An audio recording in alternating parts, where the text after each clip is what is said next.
Hi soya biryani. அது செய்ய தேவையான பொருட்கள்: ஒரு டம்ளர் பாஸ்மதி ரைஸை அரை மணி நேரம் ஊற வச்சுருக்கேன். ஒரு டம்ளர் பாஸ்மதி ரைஸ்க்கு ஒரு டம்ளர் தேங்காய் பால், ஒரு டம்ளர் தண்ணி, ஒரு வெங்காயம், ஒரு தக்காளி, அரை ஸ்பூன் தயிர், தேவையான அளவுக்கு உப்பு, பிரியாணி இலை. 100 கிராம் சோயாவை நம்ம வேக வச்சிடலாம். இப்போது அதுக்கு 100 கிராம் சோயா எடுத்துக்கணும். அது முழுகிற அளவுக்கு சுடு தண்ணி, நல்லா கொதிக்கிற தண்ணியை ஆட் பண்ணிக்கோங்க. இதை ஒரு 5 நிமிஷம் மூடி வச்சா போதும். வெந்நீரில் போட்டு ஊற வச்ச சோயாவை பச்சை தண்ணியில் ஒரு தடவை வாஷ் பண்ணிவிட்டு நல்லா புழிஞ்சு இந்த மாதிரி சின்ன சின்ன பீஸாக கட் பண்ணி வச்சுக்கோங்க. இதில் கொஞ்சம் உப்பு ஆட் பண்ணிக்கோங்க. கரம் மசாலா 1 ஸ்பூன் ஆட் பண்ணிக்கோங்க. தயிர் 1 ஸ்பூன் ஆட் பண்ணிக்கோங்க. மிளகாய் பொடி 1 ஸ்பூன் ஆட் பண்ணிக்கோங்க. இதெல்லாம் கலந்து விட்டுருங்க. 2 கிராம்பு, 2 ஏலக்காய், கொஞ்சோண்டு பட்டை, இதெல்லாம் சேர்த்து மிக்சியில் அரைச்சிடலாம். அரைச்சி எடுத்தாச்சு. புதினா, கொத்தமல்லி, 2 பச்சை மிளகாய் எல்லாத்தையும் மிக்சியில் பேஸ்ட் மாதிரி லைட்டாக தண்ணி விட்டு அரைச்சிக்கோங்க. நல்லா அரைச்சி எடுத்தாச்சு. 2 ஸ்பூன் எண்ணெய் ஆட் பண்ணிக்கலாம்.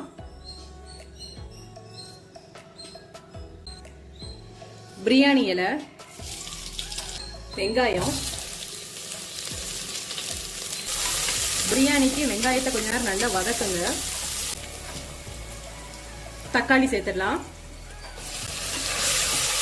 இஞ்சி பூண்டு பேஸ்ட் ஆட் பண்ணிடலாம்.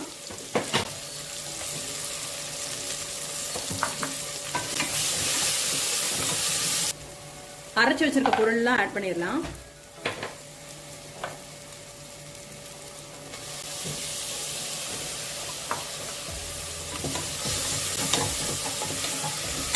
சோயாவை சேர்த்துடலாம்.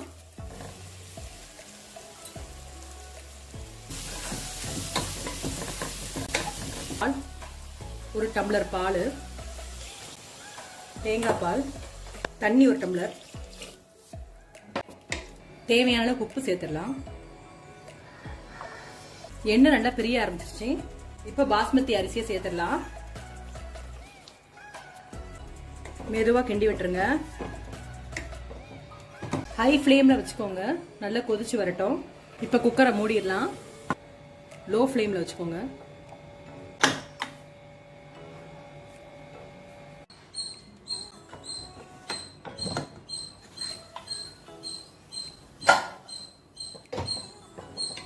சுவையான சோயா பிரியாணி ரெடி.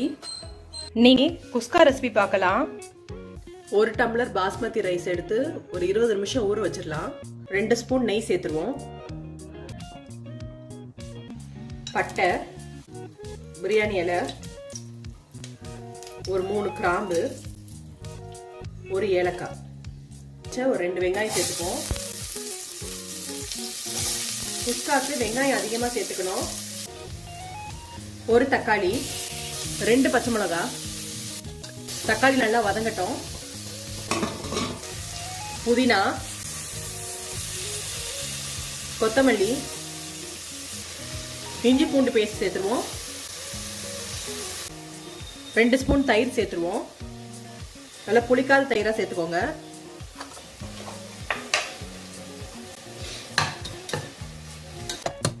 ஒரு டம்ளர் அரிசிக்கு 2 டம்ளர் தண்ணி ஊத்திக்கலாம்.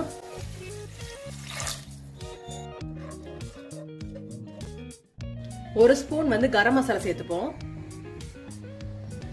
காரத்துக்கு தேவையான மிளகாத்தூள் சேர்த்துப்போம். நான் அரை ஸ்பூன் மிளகாத்தூள் சேர்த்துருக்கேன். பச்சை மிளகாய் போட்டிருக்கோம், பார்த்து போடணும். குஸ்காக்கு தேவையான உப்பு. தண்ணி நல்லா கொதிச்சு வந்துருச்சு. பிரியாணி அரிசி சேர்த்துடலாம். தண்ணி நல்லா கொதிச்சு வந்துருச்சு. மீடியம் ஃப்ளேம்ல ஒரு விசில் வைங்க.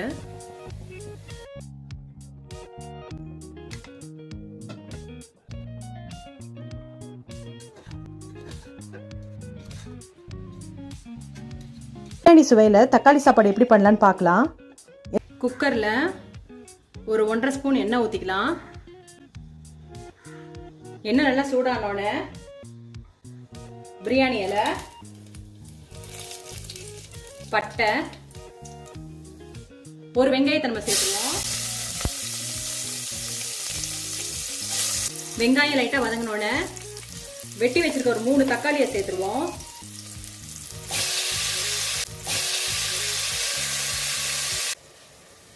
ஒரு பச்சை மிளகாய் சேர்த்துடலாம் காரத்துக்கு. தக்காளி நல்லா வதங்கிடுச்சு. ஒரு 1/2 ஸ்பூன் இஞ்சி பூண்டு பேஸ்ட் சேர்த்துடலாம். இஞ்சி பூண்டு பேஸ்ட் நல்லா வதங்கி வரட்டும். சோம்பு தூள் எடுத்து வச்சிருக்கேன், அதை கொஞ்சம் சேர்த்துருவோம். ஒரு 1/2 ஸ்பூன். கருவேப்பில். அரிசிக்கு 2 டம்ளர் தண்ணி ஊற்றிடுவோம். அளந்து எடுத்து வச்சிருக்க தண்ணியை நான் ஊற்றிடுறேன். பிரியாணி மசாலா 1 ஸ்பூன் சேர்த்துடலாம். சாப்பாடு தேவையான உப்பு சேர்த்துருவோம். தண்ணி நல்லா கொதிச்சிருச்சு. இப்போ நம்ம எடுத்து வச்சிருக்க அரிசியை சேர்த்துடலாம். ஒரு 3 விசில் வைப்போம்.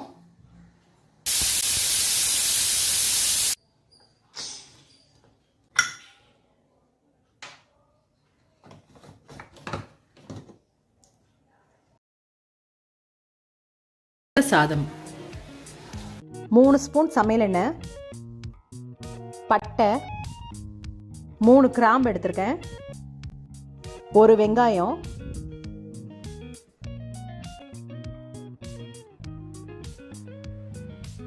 உப்பு,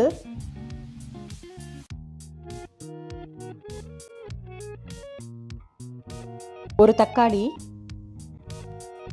3 பச்சை மிளகாய், இஞ்சி பூண்டு பேஸ்ட் 1 ஸ்பூன் சேர்த்துடலாம். தக்காளி பச்சை மிளகாய் நல்லா வதங்கட்டும். 1/2 ஸ்பூன் கரம் மசாலா, 1/2 ஸ்பூன் மஞ்சள் தூள், 1/2 ஸ்பூன் சோம்பு தூளாக சேர்த்துருக்கேன், 1 ஸ்பூன் மிளகுத்தூள்,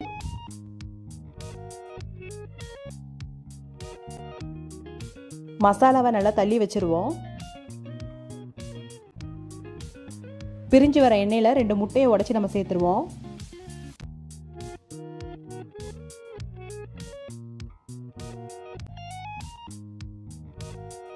எல்லாத்தையும் நல்லா கலந்து விட்டுருங்க.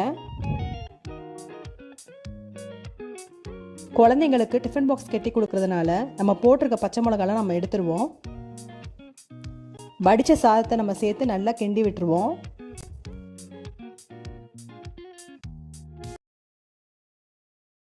உருளைக்கிழங்கு சாதம் 4 பெரிய சைஸ் உருளைக்கிழங்கு எடுத்திருக்கேன்.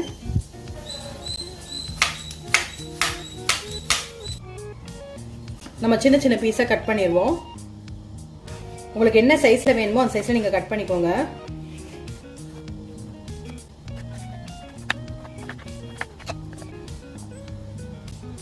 நான் நீல வாக்குல சின்ன சின்னதா கட் பண்ணியிருக்கேன். 4 ஸ்பூன் சமையல் எண்ணெய் சேர்த்துருக்கேன். நம்ம வெட்டி வச்சிருக்க உருளைக்கிழங்கு சேர்த்துருவோம். உருளைக்கிழங்கு தேவையான அளவுக்கு உப்பு, 1/2 ஸ்பூன் மஞ்சத்தூள், 1 ஸ்பூன் அளவுக்கு மிளகாய் தூள், 1/2 ஸ்பூன் காயம், கருவேப்பிலை கொஞ்சம் சேர்த்துக்கலாம்.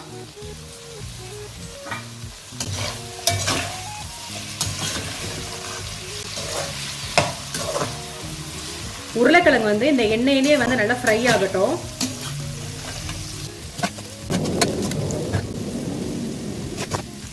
உருளைக்கிழங்கு நல்லா குக் ஆயிடுச்சான்னு பார்த்துக்கோங்க. சாப்பாடு சேர்த்ததுக்கு அப்புறம் உருளைக்கிழங்கு குக் ஆகாது. இந்த ஸ்டேஜில் நம்ம உருளைக்கிழங்கை எடுத்துடலாம். உருளைக்கிழங்கு பொரிச்ச எண்ணெயிலேயே பட்டை, 2 பிரியாணி இலை, பெரிய வெங்காயம் 1,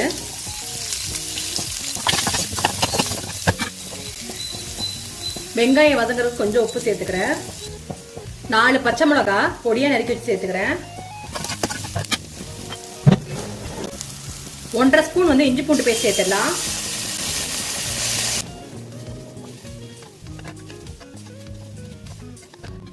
சோம்பு பவுடர் 1 ஸ்பூன் சேர்த்துருவோம். கரம் மசாலா வந்து 2 ஸ்பூன்,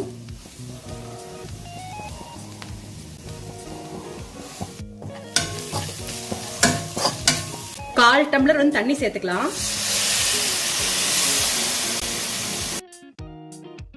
அரை ஸ்பூன் வந்து மஞ்சத்தூள்,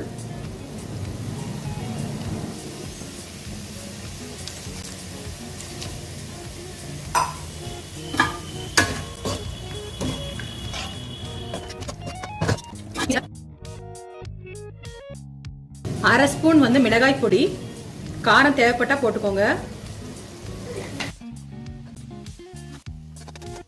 இந்த ஸ்டேஜ்ல நம்ம ஃப்ரை பண்ணி வச்சிருக்க உருளைக்கிழங்கு நம்ம சேர்த்துருவோம்.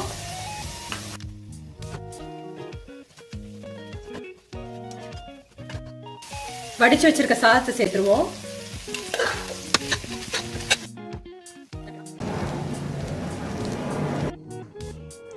ஒன் பாட் புளியோதரை எங்கள் வீட்டு ஸ்டைலில் பண்ணலாம் வாங்க. குக்கரில் 2 ஸ்பூன் எண்ணெய் ஊற்றிக்கலாம். கடுகு, 1.5 ஸ்பூன் கடலைப்பருப்பு சேர்த்துடலாம். காஞ்ச மிளகாய் வந்து 3, காரம் அதிகமாக தேவைப்பட்டால் கூட 1 கூட சேர்த்துக்கோங்க. கருவேப்பிலை சேர்த்துடலாம். புளி பேஸ்ட் வந்து 1.5 ஸ்பூன் சேர்த்துருக்கேன். புளி பேஸ்ட் ரெசிபி என்னோடய சேனல் இருக்குது, செக் பண்ணி பார்த்துக்கோங்க. இல்லைன்னா நீங்கள் லெமன் சைஸ் புளியை கரைச்சி ஊற்றிக்கலாம். ஒரு 1/4 டம்ளர் தண்ணி ஊற்றிப்போம். எல்லாத்தையும் நல்லா மிக்ஸ் பண்ணி விட்டுறலாம். பெருங்காயத்தூள் சேர்த்துப்போம். குழம்பு மசாலா வந்து நான் 1 ஸ்பூன் சேர்த்துக்கிறேன். இது புளியோதரையோட டேஸ்ட்டை வந்து அதிகப்படுத்தி கொடுக்கும். அடுப்பை மீடியம் ஃப்ளேமில் வச்சிடலாம். தேவையான அளவுக்கு உப்பு சேர்த்துடலாம். அரை ஸ்பூன் மஞ்சத்தூள் சேர்த்துடலாம். புளியோதரை பேஸ்ட் வந்து கொஞ்சம் திக்காகட்டும். திக்கானதுக்கப்புறம் 1 கப் அரிசிக்கு 2.5 கப் தண்ணி ஊற்றுவோம். தண்ணி நல்லா கொதிச்சதுக்கப்புறம் நம்ம அரிசியை சேர்த்துடலாம். அரிசியை வந்து ஊற வைக்க வேண்டாம், அலசி சேர்த்துருங்க. தண்ணி நல்லா கொதிச்சதுக்கப்புறம் குக்கரை நம்ம மூடிடலாம். மீடியம் ஃப்ளேமில் ஒரு 3 விசில் வைங்க.